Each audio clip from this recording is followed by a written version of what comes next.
महत् सेवागारम भाकुर विमुक्ति समद्गारम जूषितान संगी संगम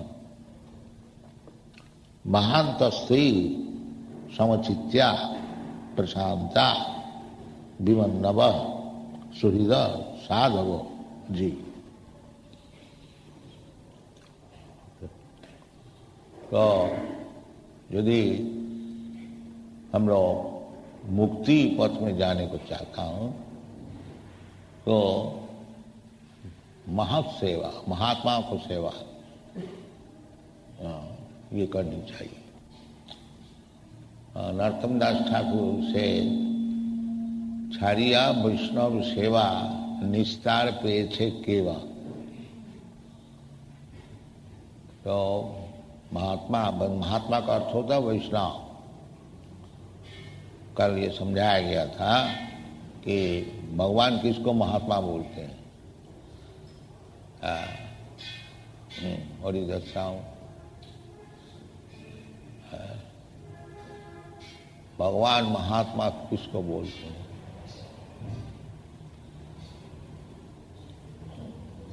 महात्मानुस्मांग प्रार्थ दैवी प्रकृति मास। महात्मा जो है दैवी प्रकृति का आश्रित है, भौतिक प्रकृति का आश्रित नहीं, दैवी।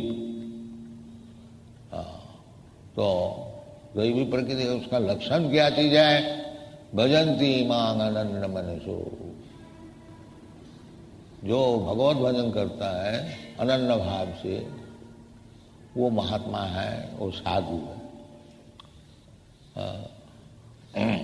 अपीति सुदुराचार भजती मां अनन्य भाव साधुरी व समर्थम। तो साधु होना चाहिए, महात्मा होना चाहिए, तभी मुक्ति का जो पथ है वो खुल जाएगा। मुक्ति स्वरूपेण अवस्थिति। मुक्ति का अर्थ होता है अपना स्वरूप में पड़ी दिशाओं नहीं, ठंग ठंग।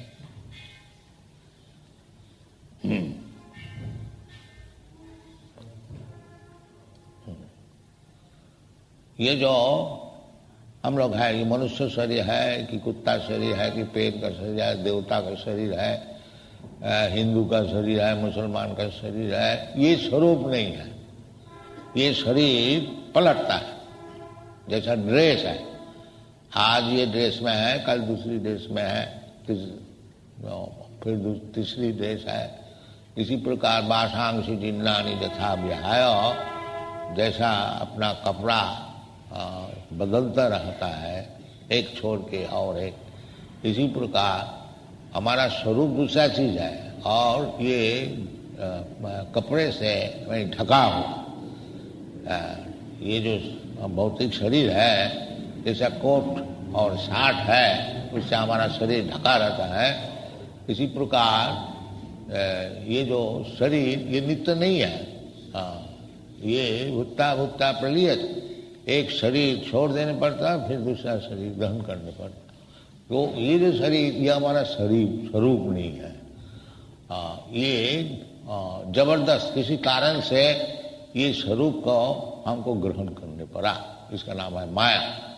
तो ये स्वरूप जब हम लोग छोड़ देंगे, असल स्वरूप जो है, ये तो मिथ्या स्वरूप है, जो असल स्वरूप है उसमें जब स्थित हो जाएंगे, स्वरूपेण स्थिति मुक्ति हित्या अन्यथा रूपम। ये अन्यथा रूपम, ये जो अलग अलग शरीर मिलता है, इसको छोड़ करके जब हम असल शरीर में प्रतिष्ठित रहेंगे, उसका नाम है मुक्ति।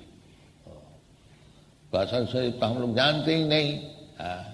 वो कैसे जाने? जब मुक्त होए तभी तो जानेगा। सभी जानता है ये शरीर हम है, आप है। पिताजी मर गया, शरीर तो ही रहा, और चिल्लाता है पिताजी चला गया, चला कहाँ चला गया? जिसको पिताजी देखा था वो तो लेटा हुआ है, चला कहाँ गया? बाकी वो माया है, पहले देखा नहीं, अब देखता है। वो जब असल पिताजी जब चला जाता, तो क्यों मुक्त नहीं है, वो कैसे देखेगा कौन पिता है, कौन माता है, कौन भगवान है? जब मुक्त हो जाएंगे तब देखेगा सब। इसलिए उसको कहते हैं स्वरूपेण अवस्थिति। तो ये मुक्त होने का जो रास्ता है वो बताते हैं महत् सेवा। जस्ट ट्राई टू सर्व महात्मा भक्त लोग। दारम आहुर विमुक्ति। यदि आप मुक्ति चाहते हैं, स्वरूप में अवस्थित होने को चाहते हैं, तो महत् सेवा कीजिए। महत् कौन है? कि भगवान बताया कि जो हमारा निछक भक्त है, उसमें भेल नहीं है, वो महात्मा है। महात्मा नुमांग प्रार्थ दैवी प्रकृतिमान। और भी एक जगह बताया महात्मा स महात्मा सुदुर्लभ बहुनाम जनवानंती ज्ञानवान मांग प्रवृत्ति। वो महात्मा सुदुर्लभ। और ऐसे दाढ़ी रख के कपड़ा बदल के जो महात्मा सब चलता है बाकी पॉलिटिशियन भी महात्मा होते हैं, ये लौकिक है। आध्यात्मिक जो है वो तो महात्मा का अर्थ होता है जो कि शुद्ध भक्त है। अन्नाविलासिता सुन्नम ज्ञान कर्मादनावृतम आनुकूल्येन कृष्णानुशीलनम भक्ति युक्त, उसको महात्मा कहते हैं। तो वो महात्मा की सेवा करनी चाहिए। महत् सेवादारम आहुर्मुक्ते। और दूसरा